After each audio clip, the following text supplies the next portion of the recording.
বলেন তো বাবুর্চিদের হাতে চিংড়ি ভুনা এত বেশি মজা হয় কেন? কারণ তাদের রান্নার পদ্ধতি একদমই ভিন্ন থাকে। আজকে আমি আপনাদের সাথে পুরো বাবুর্চি স্টাইলে চিংড়ি ভুনার রেসিপিটা শেয়ার করব, যাতে বাসায় সহজে রান্না করতে পারেন। চলেন রান্না করে ফেলি।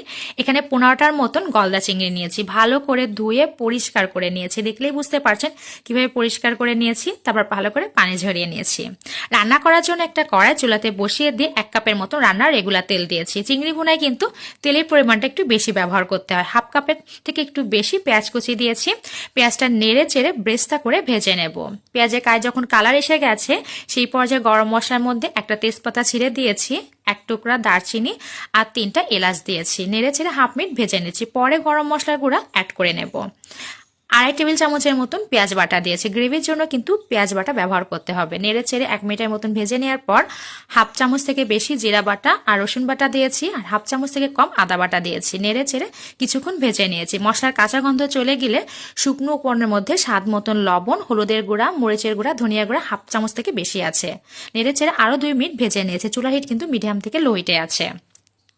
এখানে 1/2 চামচ থেকে কম জয়ফল জয়ত্রী বাটা আছে, আর 2 চামচের মতন কাজু বাদাম বাটা আছে, আর 1.5 চামচের মতন এখানে টমেটো কেচাপ আছে। এই 3টে উপকরণ কিন্তু অবশ্যই চিংড়ি ভুনার মধ্যে ব্যবহার করতে হবে, না হলে কিন্তু বাবুর্চিদের যে টেস্ট সেটা কিন্তু পাবেন না রান্নার। নেড়ে চেড়ে একটু সময় নিয়ে মশলাটা কষিয়ে নিয়েছি। সামান্য একটু পানি দিয়েছি। মশলা যত বেশি মজা করে কষাতে পারবেন, চিংড়ি ভুনা খেতে কিন্তু তত বেশি মজা হবে। মশলা ভালো করে কষানো হয়ে গেলে চিংড়ি মাছগুলো দিয়ে দিয়েছি। বেশি সময় নিয়ে কিন্তু চিংড়ি মাছটা আমি কষাবো না, 2 থেকে 3 মিনিটের মতন। এর থেকে বেশি সময় ধরে যদি কষানো হয় তাহলে কিন্তু জুসিনেসটা নষ্ট হয়ে যাবে। চিংড়ি মাছ যত কম সময় কম জালে রান্না করা যায়, জুসিনেস কিন্তু তত বেশি ভালো থাকে। নাহলে কিন্তু একটু রাবার রাবার হয়ে যায়, খেতে ভালো লাগে না। যখন এরকম তেল ছেড়ে দিয়েছে, রান্না করার জন্য 1 কাপ থেকে একটু বেশি লিকুইড দুধ দিয়েছি। আর অবশ্যই কিন্তু চিংড়ি ভুনা দুধ দিয়ে রান্না করবেন, তাহলে প্রপার টেস্টটা পাবেন, কারণ বাবুর্চিরা কিন্তু দুধ দিয়ে রান্না করে। চুলার হিট কিন্তু এই পর্যায়ে মিডিয়াম হিটে করে দিয়েছি। নেড়ে চেড়ে ঠিক করে দিচ্ছি। 4 থেকে 5 মিনিটের মধ্যে দেখা যাবে হালকা হালকা তেল ছাড়া শুরু করেছে, আর গ্রেভিটা অনেকটা কমে এসেছে। সুন্দর ফ্লেভার টেস্টটাকে বাড়ানোর জন্য এখানে কয়েকটা আস্ত কাঁচামরিচ দিয়েছি। এতে ঝাল করবে না, ফ্লেভারটা ভালো আসবে।